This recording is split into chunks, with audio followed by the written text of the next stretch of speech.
सम्मानित मंच और सभागार में उपस्थित सभी विद्वत्गण, दिल्ली विश्वविद्यालय के विद्यार्थी और सबको मेरा जय भीम। अपनी बात शुरू करने से पहले एक दो तीन चीज़ शेयर करना चाहती हूँ। वो ये कि अभी पिछले दिनों मुझे ब्रिटिश कोलंबिया जाने का अवसर मिला और इन 4-5 सालों में जब से नई सरकार सत्ता में आई है, कनाडा, जापान, लंदन और यूएसए में 4-5 जगह गई। वहाँ पर लोगों की जो सोच है वर्तमान सरकार को लेकर वो ये है कि इंटरनेशनल लेवल पे मोदी जी बहुत अच्छा काम कर रहे हैं।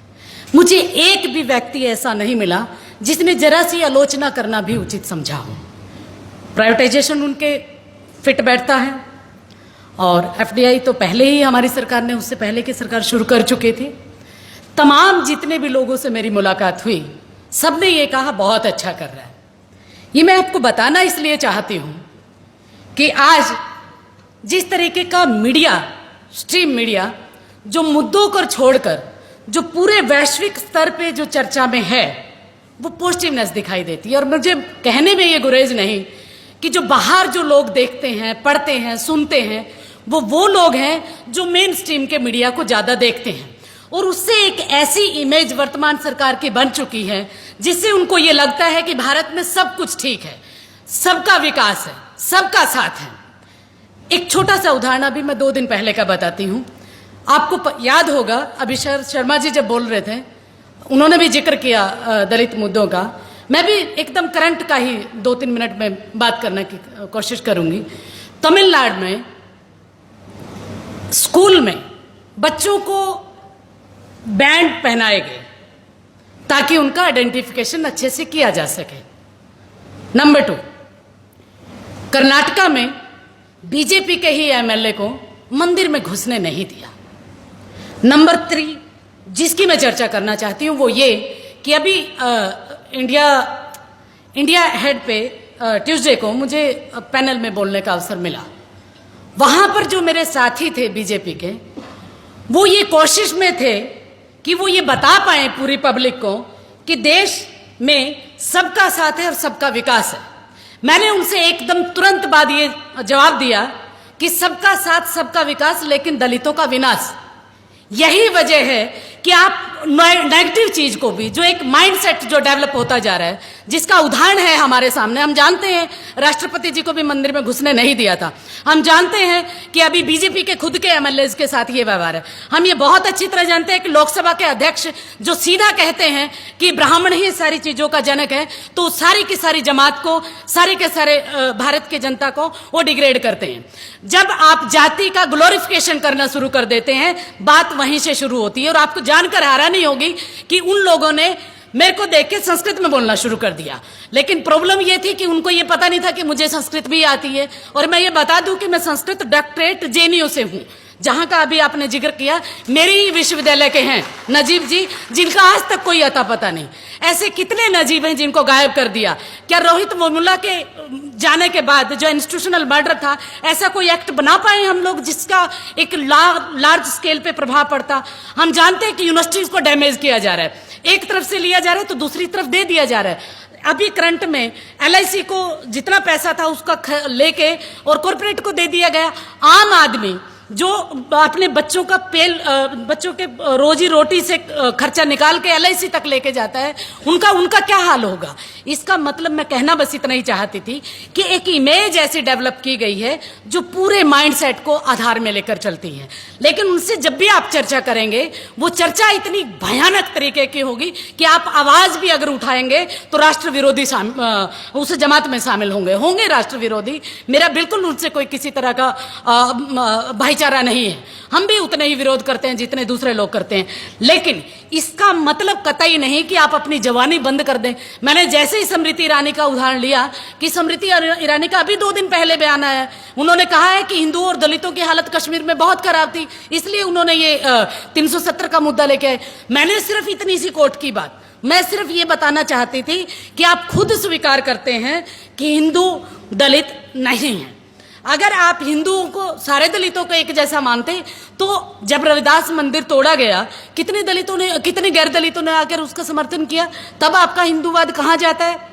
और अभी रिसेंट चिल्ला कर चैनल पे ये बोला जाता है कि ये तो सुप्रीम कोर्ट का है। मजेदार बात ये है, अभी हमारे जो अवार्डी थे वकील साहब, मैं उनकी बात को ही आगे बढ़ाना चाहती हूँ कि मजेदार बात ये है कि जितने भी अमेंडमेंट आ रहा है, जितना भी एक्ट आ रहा है, जितनी भी भयानक तरीके की पॉलिसी है, वो सुप्रीम कोर्ट के माध्यम से है।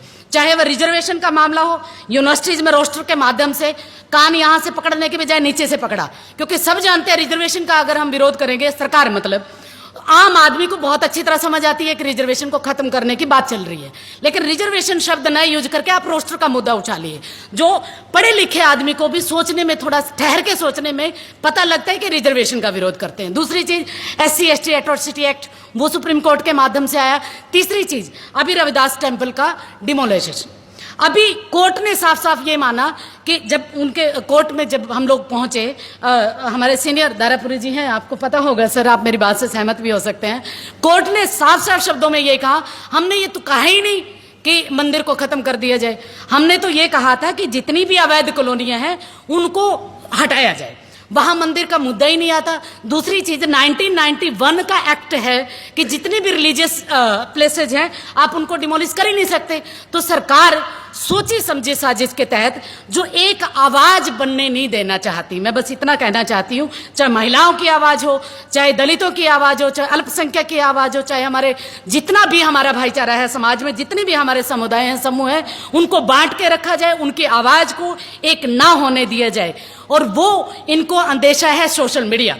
हम सब जानते हैं कि सोशल मीडिया आज इतना स्ट्रांग है कि विदेशों में अगर मेन स्ट्रीम के चैनल आप रिपोर्ट करते हैं कि देश में बहुत विकास हो रहा है, देखिए कितने लोग पहले भूखे नंगे चलते थे, आजकल साइकिल पे चलते हैं, पहले पंखे नहीं होते थे, देखो BPL में अब पंखे वाले भी शामिल हैं।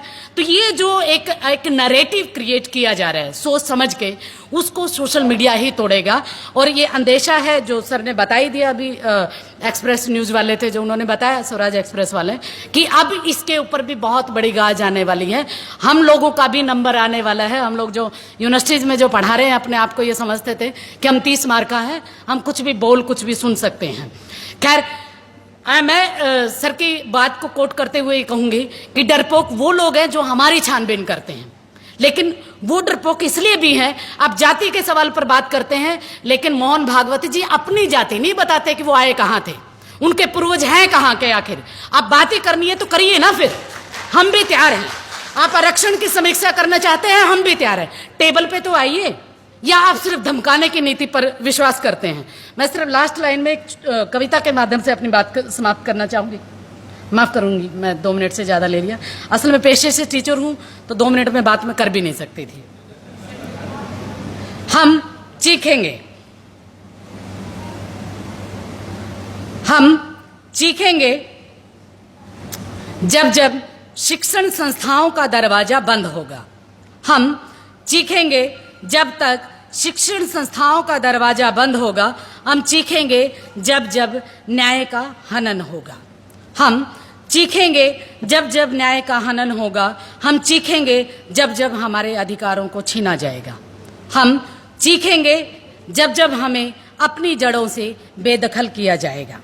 हम चीखेंगे जब जब हमें अपनी जड़ों से बेदखल किया जाएगा। हम चीखेंगे जब जब मंडल का कमंडल विरोधी होगा।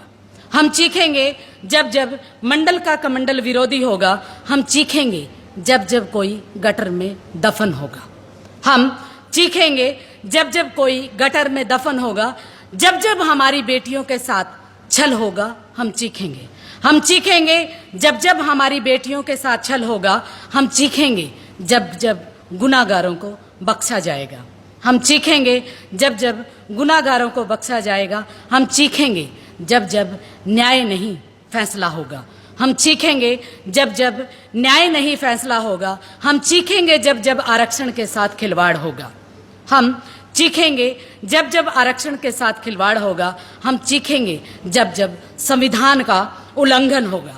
हम चीखेंगे जब जब संविधान का उल्लंघन होगा। हम चीखेंगे जब तक हमारी आवाज में दम होगा। हम चीखेंगे जब जब हमारी आवाज में दम होगा। शुक्रिया।